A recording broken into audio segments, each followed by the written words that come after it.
Welcome to Idea to Investment, the podcast where we dig into the exciting world of entrepreneurship and investment. We tell the stories of the tech creators doing innovative work and the investors who back them up. Along the way, unveiling the fascinating journey from the birth of an idea to scoring crucial investment. We'll highlight the voices of entrepreneurs, showcasing their grit and creativity, all while gaining insight from the investors who believed in those dreams. Get ready to be inspired, stay informed, and stay tuned as we explore the awesome collision of ideas and investments. Idea to Investment is sponsored by TD Ferreira Wealth Advisory Group.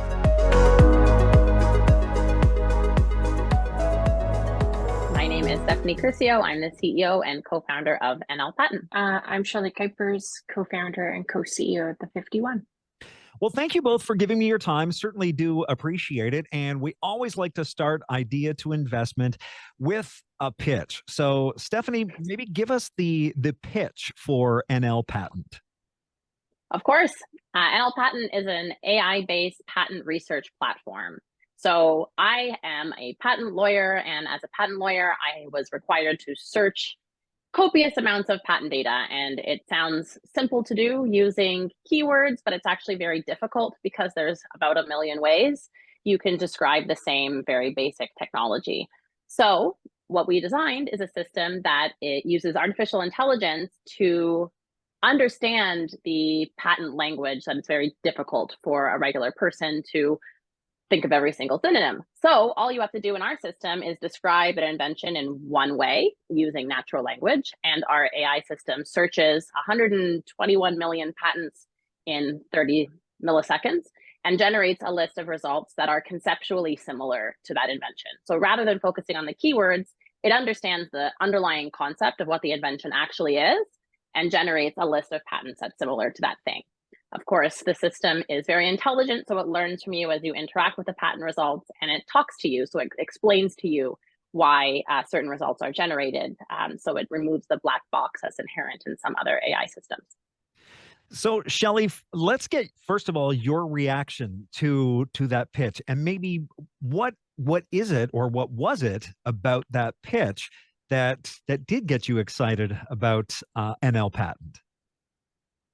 Yeah, great question. I mean, at the 51, we're definitely a founder first fund. And so, what really got me excited in particular about Stephanie and NLPatent and what they're doing was Stephanie as a founder, as a co-founder and CEO. So, being an early stage entrepreneur is, super challenging. And so in these early stage ventures, you're really betting on the founder ability to build a company. And so when I had the opportunity to meet Stephanie, I was like, okay, this is a founder that, I'd like an opportunity to back and to invest in. And then, the venture was equally compelling. This whole idea of, truly democratizing the patent process so that a layperson could understand it, potentially access it. Obviously, there's certain skills and capabilities that are required in patent everything.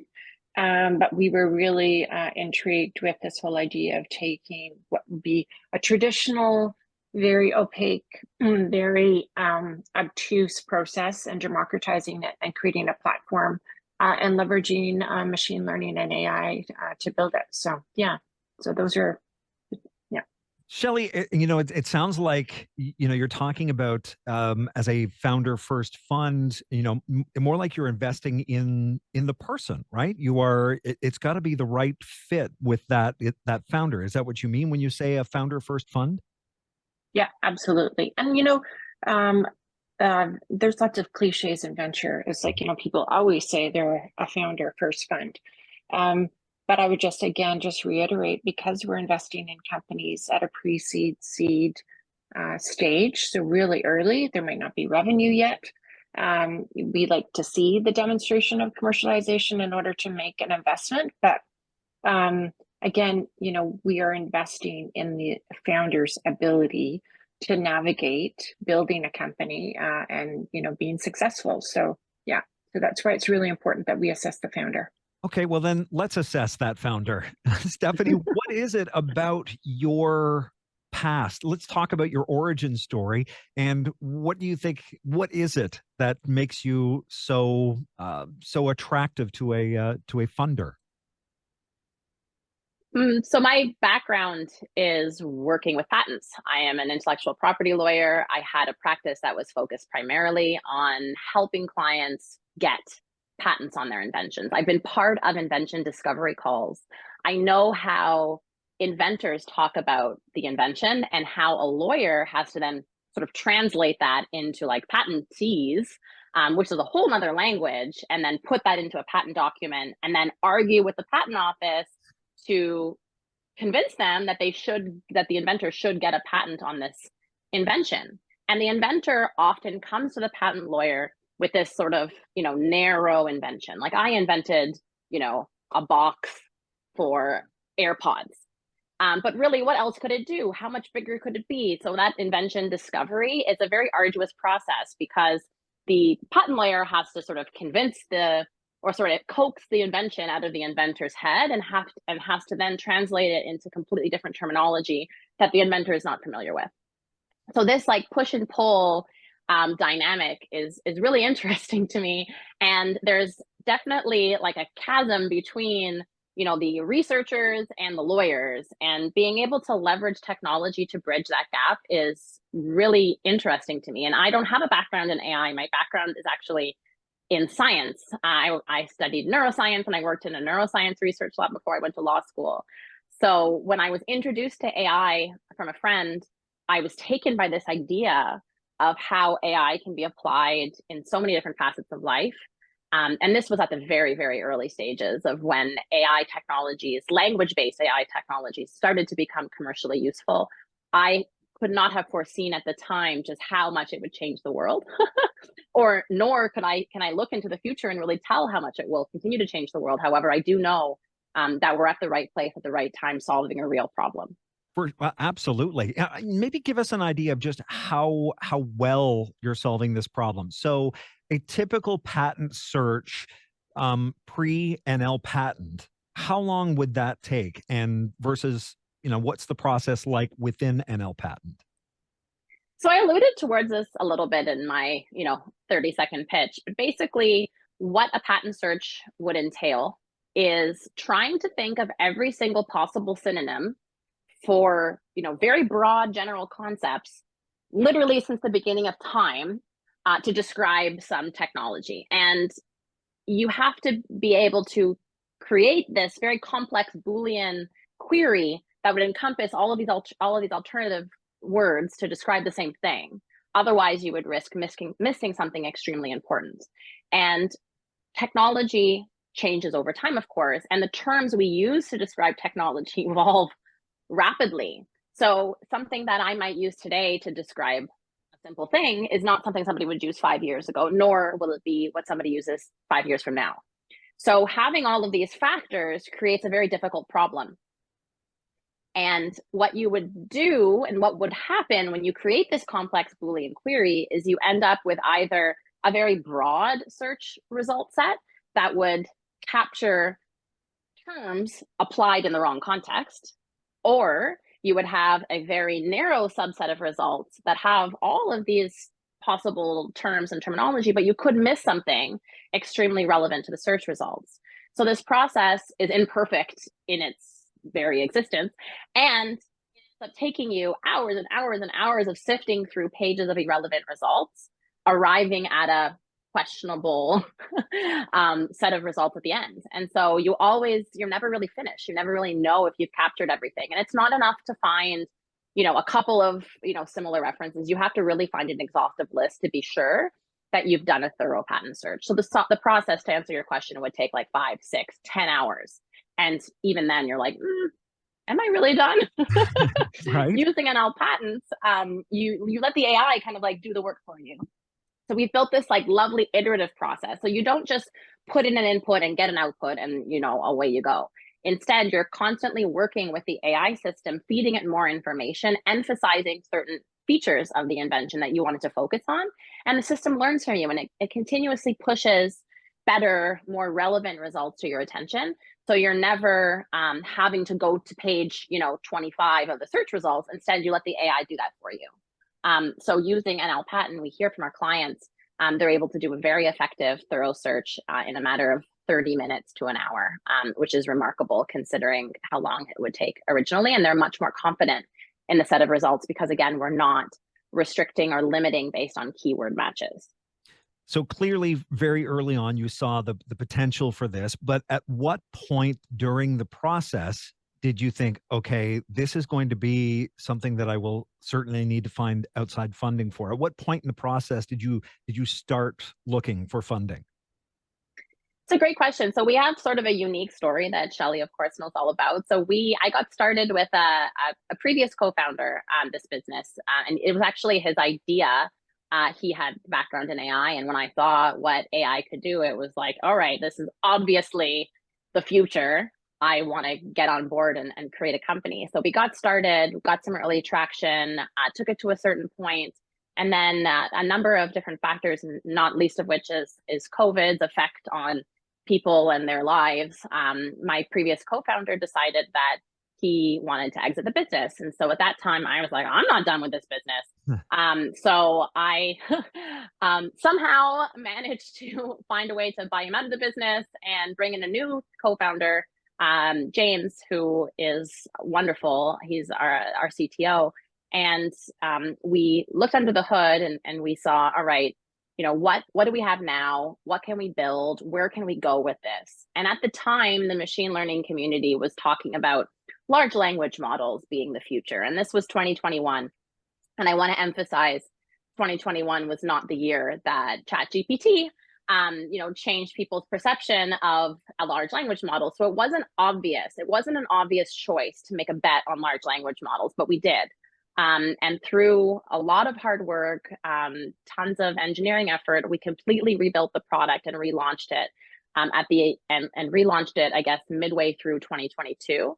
And then, of course, ChatGPT came out at the end of 2022, and we really started to scale. And when we were seeing the ability of the system to perform this task, we started thinking, holy smokes, we can apply this in so many other different aspects of the patent process. It's not limited to search. And everybody and their grandmother is talking about large language models and their applications in every part of business. So we knew we had to get some external funding in order to accelerate our development and growth. So we started looking at that time. And so we officially closed our seed round about a year later. So in November 2023. I had to think about what year it is. 23. And we know, we're going to have to continue to accelerate and be fast, and being a first mover or an early mover in the space is not going to guarantee your success long term. You need to keep innovating and updating. And of course, we have a vision for a platform, and that's going to require a tremendous amount of effort to build and execute on. So Shelley, let's talk about your overall investment philosophy. You mentioned you are founder first, but does that lead your philosophy when it comes to investment? Or I guess my question for you is, what philosophies most align with NLPatent that really made this a perfect match for you? Yeah. So the fund that we invested through to invest in NLPatents has a certain fund thesis. And we've got 4 different areas that we're investing in. One of those areas is being enterprise technology or enterprise platforms, which NLPatents is a fit for that. So that's one aspect. Our fund is also focused on investing in ventures that are led by a woman founder or co-founder. And so again, that was another fit. So it's kind of like Stephanie, women-led, co-led, enterprise platform. We're very intrigued with this whole idea of like democratization. So taking a process that would traditionally be very closed, exclusive, not very many people can access that process. So again, Stephanie just kind of shared the story around this whole idea of like taking something, a traditional process and changing it and revolutionizing it. And so, like Stephanie is saying, it's not just search, it could be, searching and filing and protecting of your patents, right? So again, taking something that would traditionally be very traditional in how it's managed and completely changing that. Again, that is something that is very attractive to us, and something that is quite scalable. So we want to see a venture that has the ability to scale, and NLPatents, kind of has like an infinite ability to scale. So we talked about the number of patents there are worldwide, the number of patents that will continue to be filed. We know that there's also a huge process around protecting your patents. So I just, kind of looking at NLPatent, we just saw kind of like an infinite opportunity for growth, scalability, and dominance, right? But I would just go back, it was Stephanie as the co-founder that was really was kind of the lead in there. So that's what our fund does. We invest in women. Well, and I do want to talk about that, but I also want to hit on something else. You mentioned the scalability, and obviously, you start looking down the road about, where NLPatent might go, and what role would you play in, helping that company scale up? And is that something that you sort of roadmap from the beginning, or do you sort of see where it goes and kind of follow along? Yeah, it's a good question. Excuse me. We are an active investor. So as Stephanie has already experienced, yes, we like to write a check, but we also like to bring the 51 to NLPatents. And so that could come in many different forms. That could come from different expertise inside of our community as a whole. Like our community is now close to 30,000. There's many enterprise leaders inside of that community that we could be bringing this product or service to from a commercial standpoint. So that's one area. Advisors, board members, we've actually tapped one of the limited partners at the 51 who has experience that's very relevant to Stephanie's business and business opportunity. And so we've kind of married that person's skills and capabilities to the needs of NLPatent and Stephanie. So we have the ability to tap not just our financial capital, but our human capital, which is really powerful. And then we have this kind of, this built-in market. So we're very active investors. And we would meet with Stephanie on a regular basis. We would try to understand the challenges and opportunities that she's faced with right now. How can we help her in achieving them or overcoming them? We drive a ton of data transparency. So we really want to see how the business is performing, like at any given time. And we believe, having access to that data just makes us better investors. We can better contribute to the venture and to what Stephanie's trying to achieve. So we're really active investors. And, I think we're looking for founders and investment opportunities where there's that mutual respect, right? We don't look at ourselves as, there's not a hierarchical relationship here. We really want to partner with our founders and our ventures. And, I think Stephanie's a great example of that true partnership. I do want to talk about, being a female in this space. And Stephanie, let's start with you, because am I right to assume that the tech world, and I would also assume the patent field, the legal field, still fairly male dominated? Absolutely. I have always been in male dominated industries, and that certainly hasn't changed being a tech entrepreneur. So what is your experience like then? Are you constantly reminded that you are in a male dominated field, and is it something that you are constantly fighting against? I mean, it's a good question. And I feel like you have two options, right? You could either fight against it or embrace it. And I feel like I've chosen to embrace it. It's nice to have supporters like Shelley and like the 51 that are specifically championing female entrepreneurs and our business in particular. And so having the support of a group of people feels really nice. And it's nice being successful in a male dominated space. And, you know, it's not because I'm a woman or anything like that, but I feel like, you know, it's a nice feeling, having one, support, and being successful in this space. And I feel like, you know, being successful, you know, we're a seed stage business. We have a long road to travel, but I feel like we have good people in our corner to support us, and help us along the road. And at this point, I don't feel different about being a woman in the space. Like, there was definitely a time where we were raising capital where I, you know, turned to James and I said, James, maybe you should be raising funds because I don't seem to be successful. And I feel like, you know, this is I've given up so much for this business, and I like dream about NLPatent and I live and breathe NLPatent, but for some reason we're unsuccessful at raising capital. Maybe it's me. And, you know, James basically like shook me and was like, no, like, you are the reason that we're here, and we're going to continue to be successful because of your leadership. So having, you know, support not only of other female investors like Shelley, or supporters or champions, but also, you know, the men around us that do, you know, help us and support us as well. Like, it's a nice feeling. So at this point, you know, I feel like the sky's the limit for the business, and I feel like we have good people in our corner to help us achieve our goals. Shelley, clearly there's work to be done in the number of founders, in the number of funding opportunities for female funders. Is there also work to be done with female investors? Are you in a predominantly male-led industry? Yeah, I think, and I'm going to be corrected here, but there is a statistic. I think it's 18% of venture partners are women. So it's still, you know, a low percentage. So yeah, there's a ton of work to do. You know, we all know that we have our biases. And so I think the existing venture system is largely a bunch of men. And I think what comes with that is their biases, and they will invest in what looks like them and what they understand and what they value.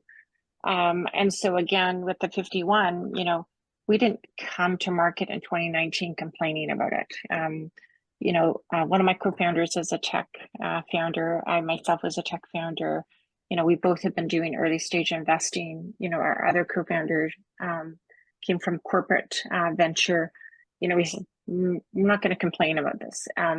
What we're going to do is we're going to come up with a solution. And we really believe that that solution is, you know, looking at where the capital comes from. So who are the LPs in these funds, right? Who's writing the checks?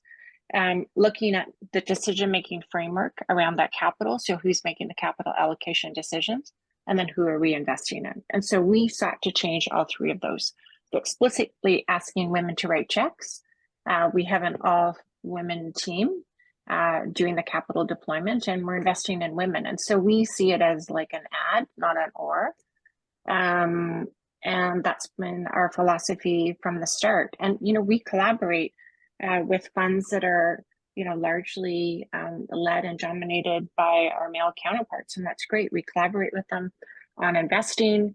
And, you know, we often hear, you know, that some of our counterparts, like our ally funds, they're like, you know, our women founders are, you know, the best performing in our portfolio. So again, what we're really trying to do is just add to the venture ecosystem and really get women participating as LPs, as venture partners, doing the capital allocation decisions and investing in women founders. And then what we also hear from our community, which is really cool, like I think we've invested in 28 companies now. As many of the founders that we've invested in have all said, you know, I want to come back and I want to invest in a 51 fund in the future, right? So it's the power that comes with that capital. And so we're really just trying to be explicit about that invitation for women to become investors. Beautiful. Yeah. Stephanie, let's come back to NLPatent for a second and talk about the future. What is the long-term vision? Ideally, where would you like to see, what place would you like NLPatent to hold in the future? Yes, so NLPatent has a long road ahead, and we have so many ideas of how we can innovate the patent process. I don't know if you've ever been part of the patent process, but from start to end, it is extremely complicated, very difficult to manage. People waste a lot of money. People have no visibility into their own portfolios, even like smallish companies that have a relatively small portfolio. I just was on a call today with a large company that acquired a smaller company, and they were like dumbfounded by the fact that this smaller company had no grasp on their portfolio. And they only had, like 20 patents in their portfolio. They had no idea what patents related to what products. They had no idea about the value of their portfolio, the individual patents, and they were wasting a lot of money, paying maintenance fees. So you don't just get a patent and, it's, valid for 20 years into the future. You have to keep paying, and the fees go up. So if you don't know that your patent is valuable, maybe it's not worthwhile spending these very high fees to kind of keep it on the books. Potentially, you could license your patent to somebody else who's innovating in the space. There's a lot of things that you can do with your portfolio besides just holding some patents. The other thing is, detecting infringement, trying to enforce your portfolio. Your patents are only good as your ability to enforce them at the end of the day, or your ability to monetize them in some way. And so it's interesting to see the spectrum of how even large companies have no idea about how to monetize their portfolio or how to make sense of it. So really what NLPatent's big long-term vision is centered around is creating more visibility and having some intelligence into your own patent portfolio and understanding the landscape generally, adding some business intelligence into your patent portfolio. You can extract so much value from patent data, your own patent data, others' patent data, competitors' patent data. But there's no intelligent way to do that right now. Everything is done extremely manually. I am constantly shocked that companies, Fortune 50 companies, are managing their patent portfolios in Excel with no intelligence behind it whatsoever. So what NLPatent seeks to do is build sophisticated AI systems that create some visibility into how to make sense of patent data, generally speaking, whether that be yours, competitors, the landscape, etc. So we started with patent search. Have to start somewhere, can't boil the ocean. And we've learned a lot of lessons on how to market it and how people are using it in new ways. And we have very good relationships with all of our clients, and even those in the IP community that are not currently clients, understanding what the needs are, where the gaps are in the market. And that's what we're seeing as a long-term vision. I mean, there's a lot of products that we can build to achieve those goals, but generally speaking, that's a long-term vision. We've already started building out our second product, which will be more of a forward-looking patent analysis, again, creating business intelligence through accessing and understanding patent data. Just had a wacky circular thought. When, when you were starting this out, did NLPatent need to do a patent search for the technology that was running NLPatent? And did NLPatent use NLPatent to do an NLPatent search? It's a funny question. So I often will demonstrate the product by doing a patent search on an AI-based patent search software. And it's really interesting just to see kind of what comes up. Because again, like semantic search, AI search, like large language model based search, like there's so many things that you can describe that process without using, the terms that you might normally think of when describing that thing. So yeah, totally, we have, and we've demonstrated how different language can be used to describe the same thing.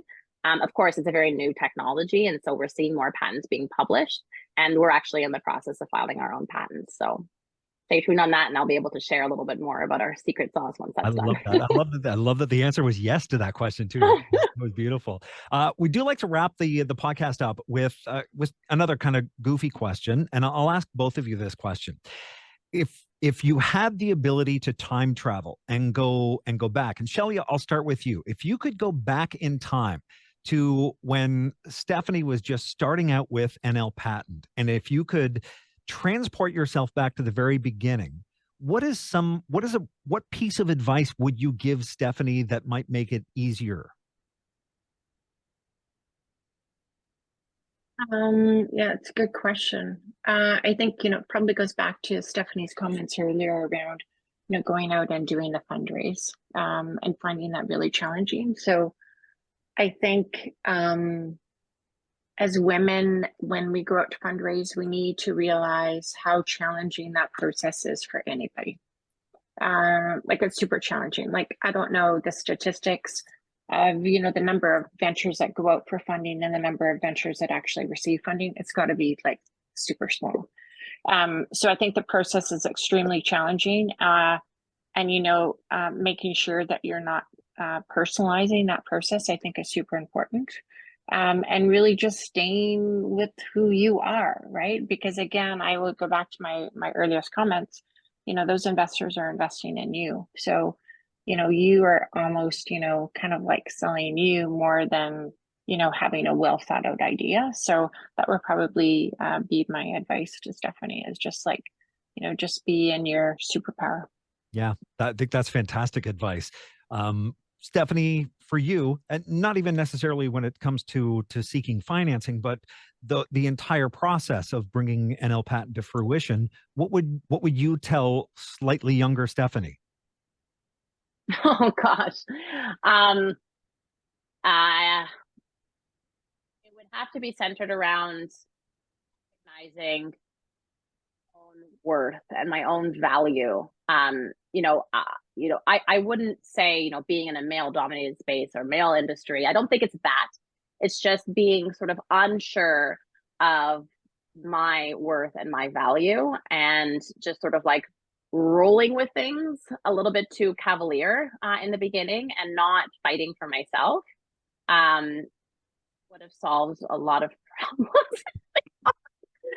And then, you live and you learn and you figure out a way forward. And when you have your heart just so tied and wrapped up into this and so passionate about what you do, you find a way forward. But I think early on, I didn't realize what kind of value I can bring. And I wish that I knew that early on, of like what I could do, what I was capable of, finding and channeling that in myself. And finding and advocating for it throughout my entrepreneurial journey. It's funny how many founders say the exact same thing, Really? Absolutely. It's almost like the standard answer is eliminate the self-doubt and believe in yourself. That's you hit it bang on. You got an A. Congratulations. You got that one right. Excellent. Well, Stephanie, Shelley, I absolutely thank you both so much for an enlightening conversation. My thanks to Stephanie Curcio, CEO and co-founder of NLPatent, and Shelley Kuipers, co-founder and co-CEO of The51, for joining me. Idea to Investment is sponsored by TD Ferreira Wealth Advisory Group and is made possible by Tech Alliance of Southwestern Ontario. If you'd like to learn more about Tech Alliance and the resources available to entrepreneurs and startups, go to techalliance.ca. My name is Ken Eastwood. Thank you so much for joining me.